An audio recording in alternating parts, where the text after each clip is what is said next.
Quem foram os membros expulsos da família Black, quais foram os seus crimes imperdoáveis e como uma família tão repugnante pode ser pior que qualquer inimigo.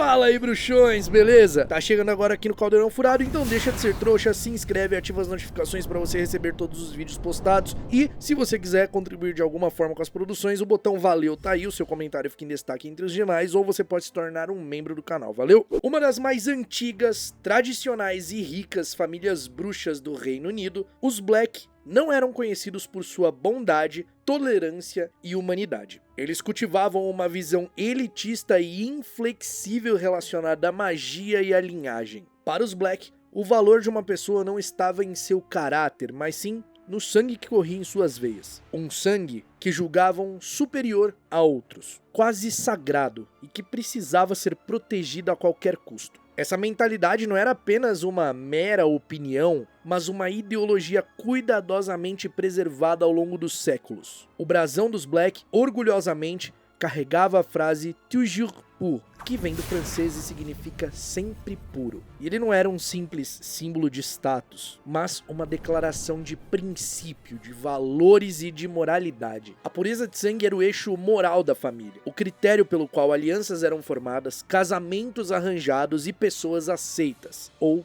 apagadas. Não por acaso, a árvore genealógica dos Black, pendurada como um monumento vivo na casa da família, revela tanto quanto esconde. Nomes queimados, rostos arrancados e lacunas silenciosas denunciam o destino reservado àqueles que ousaram ir contra os princípios da família. Qualquer Black que se afastasse da visão de mundo da família, seja por se relacionar com trouxas ou nascidos trouxas, ou se opor ideologicamente à supremacia de sangue, deixava de existir aos olhos da família. Esse fanatismo pela linhagem tornou o lar dos Black um espaço de controle, vigilância e intolerância. O amor era sempre condicional e a aceitação dependia da obediência absoluta. E é justamente desse ambiente que surgem algumas figuras muito complexas, personagens moldados tanto pelo nome Black quanto pela tentativa de escapar dele. Ironicamente, os membros de maior valor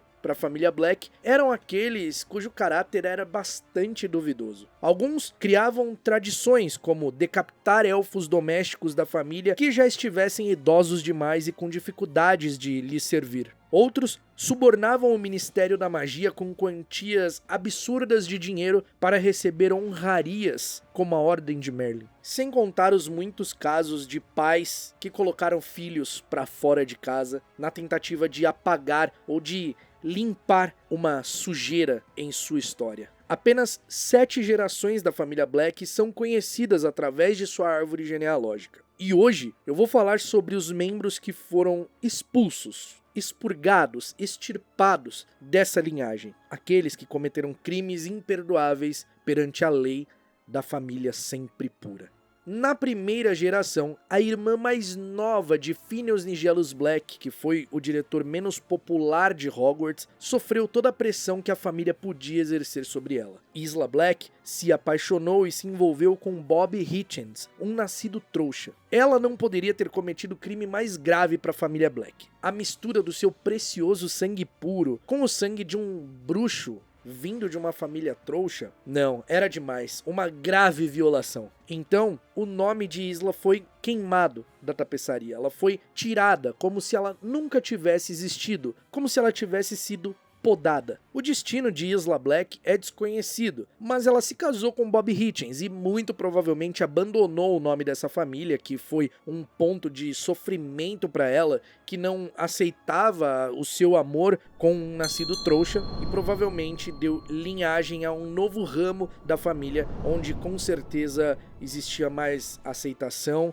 mais amor, mais respeito, e apagando o nome Black de sua história. Na segunda geração da família Black, Phineas, que era o segundo filho de Phineas Nigellus Black, que recebera o mesmo nome do pai, foi completamente arrancado da árvore pelo grave crime de defender os direitos dos trouxas. Desde que o Estatuto Internacional de Sigilo em Magia foi colocado em prática, muitos bruxos que se diziam puro sangue eram contra o estatuto e abertamente favoráveis a uma guerra contra os trouxas, abertamente favorável ao extermínio de trouxas. Então muitos acreditavam que as leis bruxas não deviam proteger trouxas, mas Phineas Black, o filho de Phineas Nigellus, discordava disso e defendia o direito dos trouxas. Sabia que era injusto qualquer bruxo que seja usar magia contra um trouxa que não tem a mínima capacidade de se defender disso, que não tem como lutar e enfrentar um bruxo em pé de igualdade. E isso foi o suficiente para fazer com que Phineas Nigellus Black, o pior diretor que Hogwarts já teve, simplesmente fingisse que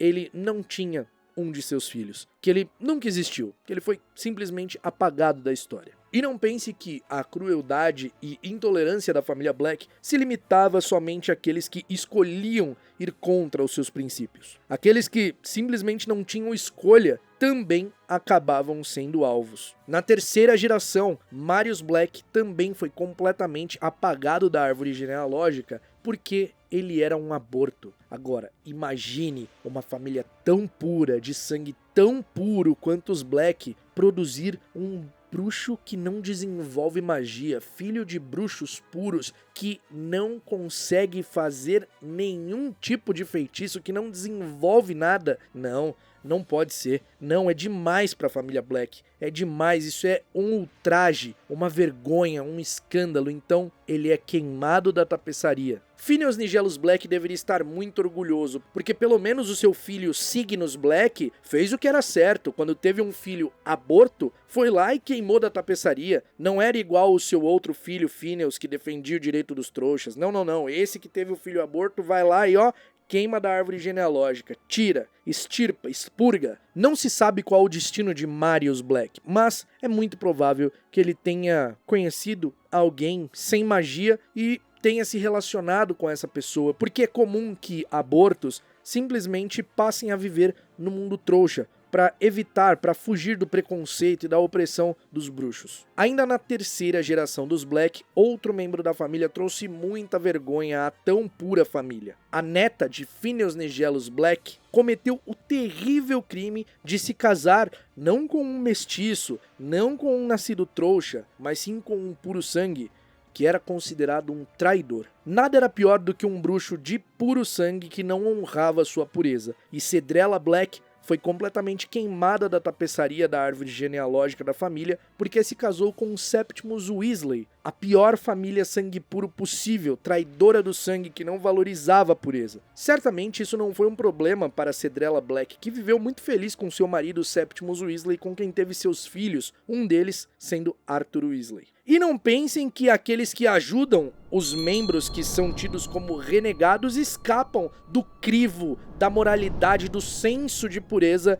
da família Black. Alphard Black foi queimado da árvore justamente por ter ajudado o seu sobrinho ainda adolescente quando ele foi queimado da árvore. O caso mais notório, mais famoso de um rebelde da família Black, Sirius Black. Alphard, o seu tio, deu a ele uma grande quantia em ouro quando ele fugiu de casa aos 16 anos. Sirius Black era da quinta geração da família, e ele não teve uma infância fácil, porque ele era completamente diferente de todos eles. Primeiro, ele quebrou a tradição secular da família de pertencer à Sonserina em Hogwarts. Sirius, aos 11 anos, foi selecionado para a Grifinória, e ele provocava os seus pais e sua família com tudo que ele podia que fizesse alusão aos trouxas, como foto de mulheres trouxas usando biquíni colados na parede, uma bicicleta em seu quarto. Mas Sirius teve momentos horríveis durante sua infância, por ser diferente, por não concordar, por odiar. Ele tinha ódio e nojo de seus próprios pais, até que não aguentou mais e, aos 16 anos,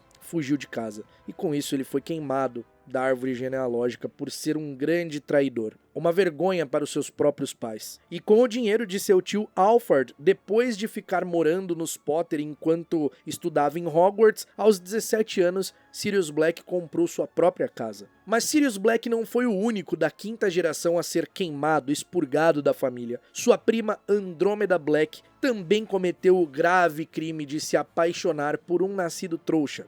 Ted Tonks. Recriando os passos de sua ancestral Isla Black, Andrômeda fez questão de deixar a família para trás e ir viver o seu amor com Ted Tonks, casamento que lhes deu sua filhinha Ninfadora Tonks. E assim, o nome da família Black deixa de existir. É extinto pela parte masculina, já que Sirius Black, o último membro da família, morreu sem deixar herdeiros. Os filhos dos membros da quinta geração já não possuíam o nome Black. O filho de Narcissa Black, que se casou com Lucius Malfoy, carregava o nome Malfoy, enquanto Ninfadora Tonks carregava o nome sujo de seu pai nascido trouxa, Tonks. Já o filho de Draco, na sétima geração, também não possuía o nome Black, enquanto o nome do filho de Ninfadora possuía o nome mais sujo ainda, vindo de um lobisomem, Lupin. E é curioso e irônico como a família Black, que durante séculos se orgulhava da pureza do sangue, de brasões imaculados, de um sobrenome tratado como algo sagrado, não desapareceu por fatores externos, mas ruiu por dentro. A família Black foi consumida por suas próprias escolhas, pela obsessão de controlar o sangue, o pensamento e o destino de seus membros. Sirius, o último Black a carregar esse nome, rompe de forma definitiva aquilo que esse nome representava. Ao rejeitar o legado da família, ele não encerra só biologicamente, mas também simbolicamente. O sobrenome Black sobrevive apenas em uma tapeçaria velha e empoeirada na parede de uma casa moribunda e abandonada. Ou então nos gritos do retrato de Valburga Black, que bradava, em alto e bom som, os ideais falidos que já não encontravam herdeiros. Então é isso, meus bruxos, espero que vocês tenham gostado. Eu já fiz um vídeo sobre a família Black em si, mas eu nunca tinha feito um vídeo somente sobre os renegados da família, dando mais detalhe, mais atenção a eles, né? Eu fiz um vídeo aqui sobre a árvore dos Black, onde eu passo ali pelas gerações em cada membro, falando rapidamente sobre eles, mas um pouco mais detalhadamente sobre os renegados eu nunca tinha feito e eu pensei, bom, acho que seria muito legal. Eu torço para que na série Harry Potter a gente possa ter um pouco mais da família Black explorada, mas se isso não for possível, esse é um dos spin-offs que eu gostaria de ver acontecer, uma série sobre a família Black, sobre as gerações da família, uma coisa meio House of the Dragon ali, meio Game of Thrones, seria muito maneiro, né, cara? Porra, eu acho que seria muito irado. Se você gostou desse episódio, não esquece de deixar o seu like, a gente se vê num próximo e até lá, mal feito feito.